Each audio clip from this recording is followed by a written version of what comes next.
Hi, I'm Joe, and now that I'm back, I am going to give you guys a recap of what the average consumer thinks of the movies of 2015.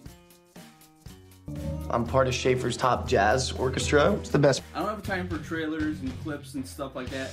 I got a lot to go through. So here we go. These are going to be a lot of mini reviews because, like I said, I got a lot of movies to get through, so here we go. First movie, Whiplash. This movie should have been called Drumming and Yelling. It is very repetitive. He drums, he yells, back and forth.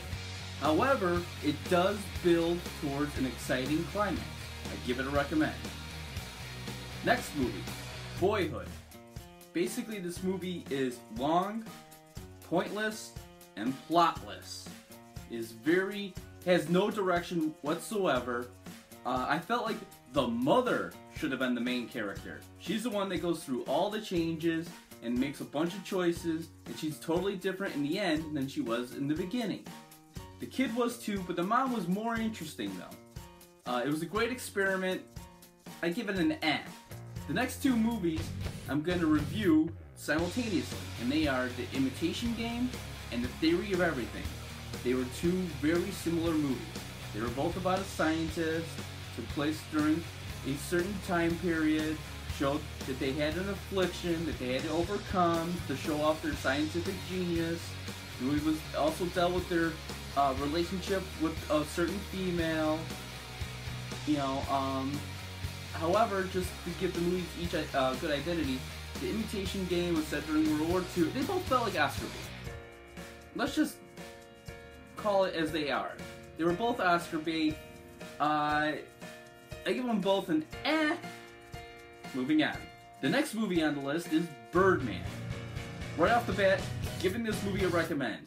Another great experiment with directing as far as how everything is all one shot. It is very interesting to watch. It's very captivating. It makes you want to know what's going to happen next. It's like a roller coaster ride. I give it a recommend. Next movie is Selma.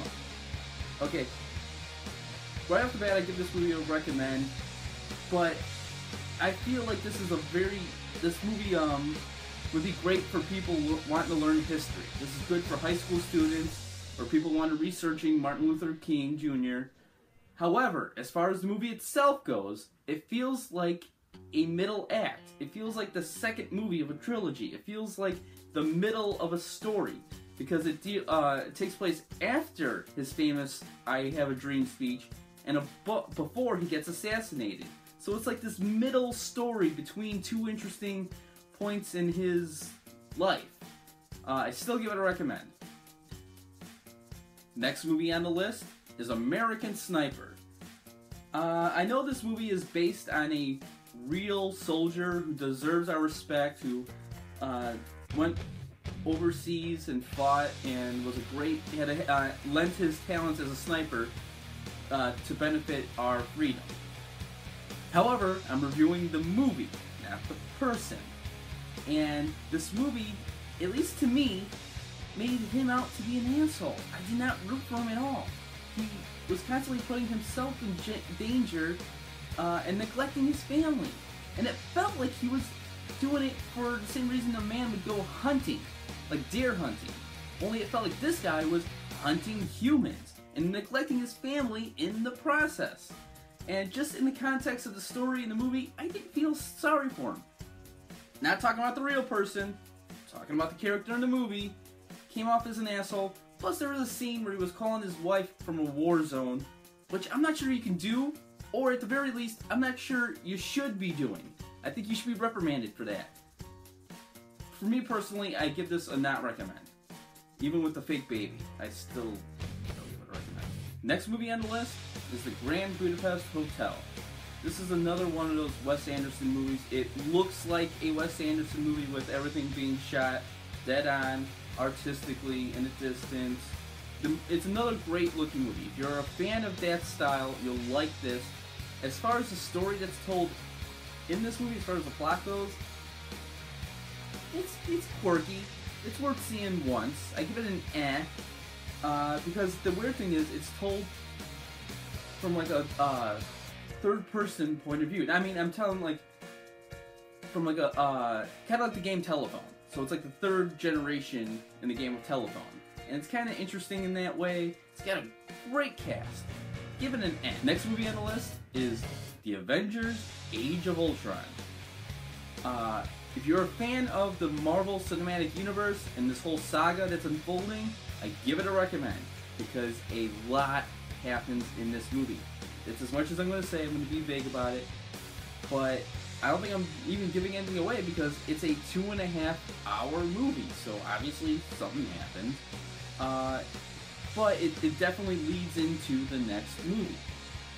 Give it a recommend.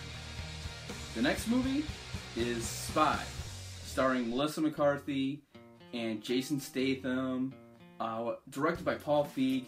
Alright, this is a great action comedy. If you like The Lethal Weapon and Die Hard, you will like this. It is like The Heat, times 100, both in ways of action and comedy. Give it a recommend. Next movie on the list is AntMan. Now, it was one of the weaker Marvel Comic Universe movies. However, it's a lot better than any other superhero origin movie. A lot better than Green Lantern, Catwoman. So it just felt like another superhero origin story, but it's better than some. Not as good as the Marvel ones.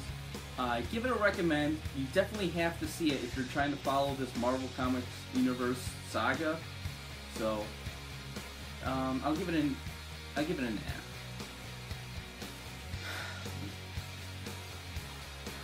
Next movie on the list is Joe Dirt 2. Now here's my relationship with the Joe Dirt movies. I liked the original. I thought it had a good story that was just buried in lowbrow humor. Okay, I thought the Joe Dirt character in the original was likable. I thought the quest he was going on was worth going on, like was somewhat sweet and kind of tragic, that he was trying to spend his entire life looking for his family that he was separated from. And on top of it, he was like a nice guy. Whole thing, I thought the first movie was just sweet with some lowbrow humor. So, kind of a guilty pleasure of mine. So then I watched Joe Dirt 2. It is just a flawed movie, okay? It just happens to have that Joe Dirt character.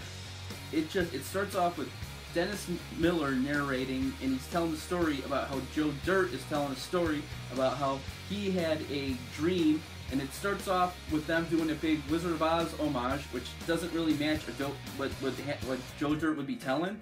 So it doesn't. I don't think they should be doing a Wizard of Oz homage in a Joe Dirt movie, but okay.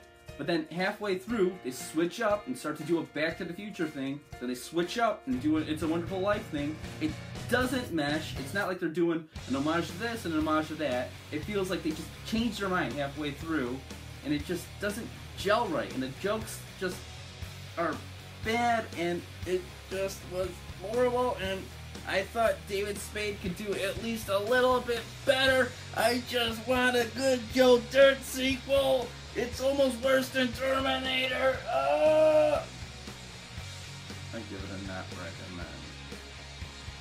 And finally, I saw The Gift. I give this movie a recommend. Okay, first off, I want to give a whole lot of kudos to Joel Edgerton, who really brought this movie to life in more ways than one. More ways than two, more ways than three. 4 ways. He wrote, produced, directed, and starred in this great psychological thriller that really uses storytelling to really mess with you and keeps you guessing. It really is a great movie. Hashtag kudos to Joel Edgerton, who, if you don't know who he is, I first saw him in the Three Stooges TV movie, but then again, he was also in Attack of the Clones, Zero Dark 30, yay, I Life of Timothy Green, The Great Gatsby, and then he's in this, bringing this movie to life. So, kudos for this guy who had a hit or miss career for bringing this great movie to life. Also, kudos to Jason Bateman for giving probably one of the best performances of his career so far in this really dramatic way where you can't tell if he's being a good or bad guy. You can't tell if he's being a nice guy or an asshole. Just because of the way this movie was told, because of the way the story was told, and the revelations and how you learn about all the other characters and his character. Just really psychologically messes with you. I give this movie a recommend.